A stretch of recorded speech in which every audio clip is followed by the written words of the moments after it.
Welcome, students. Today we are going to learn few of the technical terms used in the engineering mechanics. These terms are very much important to be known because without the knowledge of these terms, you cannot understand what problem actually it is. So therefore, to understand the problem well, very first understand what are the basic things to be known. Very first thing what we have to know is particle. What is a particle? A body of infinitely small volume whose mass can be neglected. When you consider something which is really small and whose mass can be neglected, it is called it as a particle. Particle, it can be seen with naked eyes or it cannot be seen with the naked eyes. And then comes body. Body is the assemblage of number of particles. This infinitely small volume whose mass can be neglected, when combined together, that is called it as a body. And similarly, we have two types of bodies, and this rigid bodies and deformable bodies. In our previous class, we have already known what is this rigid body and deformable body, and let us know a little bit more further. Clearly, I can say.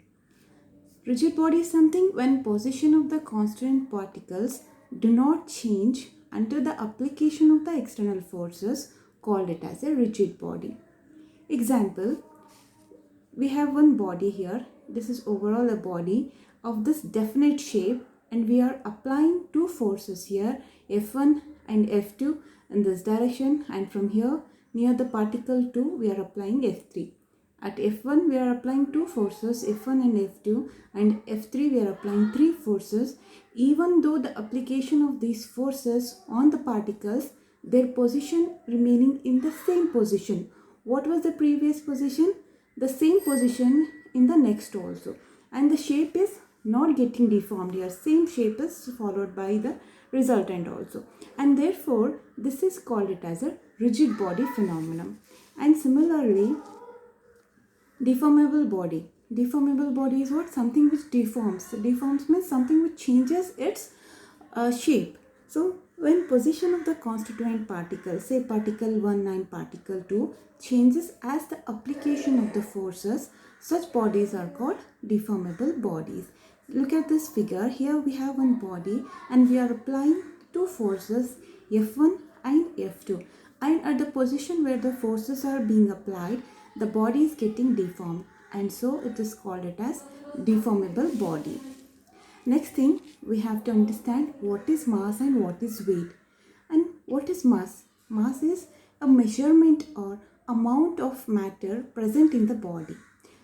Matter, as we know, something you have and you are measuring it, that is called matter. That is called mass.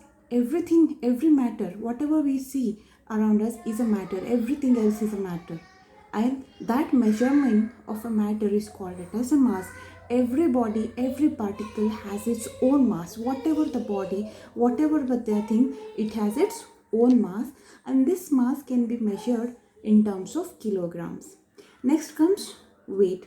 When this mass of a body is getting attracted by the gravitational force, acceleration due to gravity, that is equals to 9.81 meters per second, when this mass is getting attracted with the gravitational force, it is called it as weight.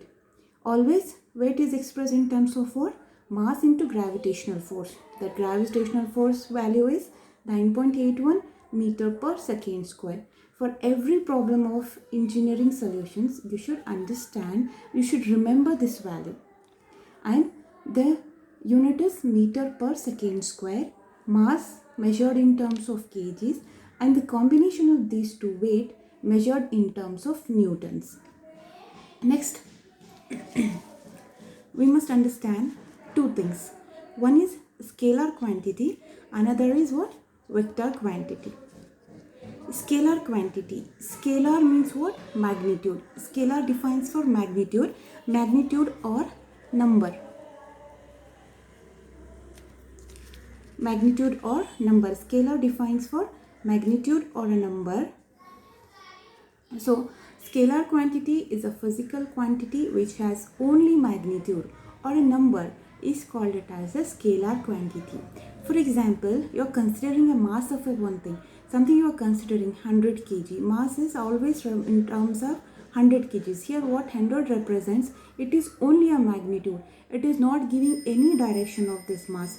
So it is called it as scalar quantity. And again, when you look at the time, it is what? 20 seconds. Something you are measuring. Time is measuring in terms of 20 seconds and you are not saying which direction time is acting.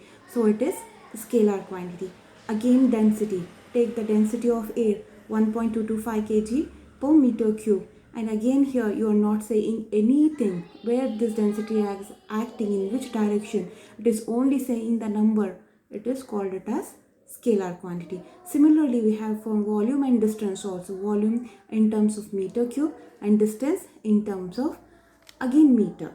So a scalar quantity represents only magnitude or a number. It does not give you any direction. Whereas vector quantity. Vector quantity is what? It is again a physical quantity which has both magnitude and direction. Which has both magnitude and direction. It is called it as what? Vector quantity. For example, force. Say you are applying, there is a particle here and there is a particle here. You are applying the force. You are applying the force of what? 20 Newton. Which direction it is? East. See here? No? And south. Which direction? You are applying a force of 20 Newton on a particle in east direction. And similarly, displacement is also a vector quantity. Displacement of 10 meter from N to S, north to south. Say you one vehicle or a bike. Bike is moving from north to south for a what distance? 10 meter. When you say a displacement of something, it is movement from one place to another place. Movement of one thing from one place to another place. That is the moving from one place to another place. This also is always defined with the direction, that is north to south. And again we have a velocity 10 meters per second in northeast direction. Say a car is moving with a velocity of what? 10 meters per second in northeast direction. These are the difference between scalar and vector quantity. You have to remember very well for the examination, and this video is based on according to the VTO syllabus. Next thing, we have what? Force. We have force of a body. What is force? You are going to study everywhere force. In your future problems, force will be applied on so many problems, and you should know what it is. Force, it is the external agency which tends to change the state of a body or particle when the force is applied to a body which is at rest. It may remain in rest or it may move with some velocity. What it is saying? Force, it is an external agency which tends to change the state of a body. State of a body can either be in rest or it can be in motion. It is trying to change that state of the body, and it may remain in rest or it may move. It depends what amount of a force you are applying. If it is really less compared to that weight of the body, then it will be at rest itself, continue to at rest. If it is higher than that, then it will start a motion. That is important. Next thing, we have Newton's laws of motion. These laws we are studying from our PUC or even from our high school, and we will be studying these laws in future also. What it says, our first law, every body continues in its state of rest or uniform motion along a straight line under the influence of a balanced force. What does it mean? For example, consider you have parked your vehicle. You have parked your vehicle in your garden, and it will be in a stationary position. It will be at rest as long as you don't try to move it. It is not going to move by itself. It will continue its state of rest unless and until you don't apply any external force. That external force will be what? The when you start your vehicle. That is called Newton's first law of motion. And next what we have, Newton's second law of the motion. Rate of change of momentum of a body is directly proportional to the impressed force, and it takes place in the direction of the force acting.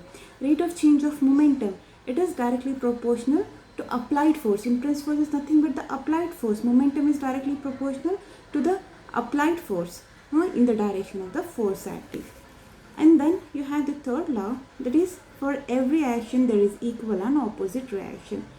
This you are going to see in every way, like almost in every day-to-day life we are going to see this example. For example, when you are hitting a ball against the wall, then it will come back to the same force. That is because of the Newton's third law. Next, we are in our next lecture we'll hope to start the types of forces and what are the different types of the forces and how they are acting. If you like, please subscribe my channel.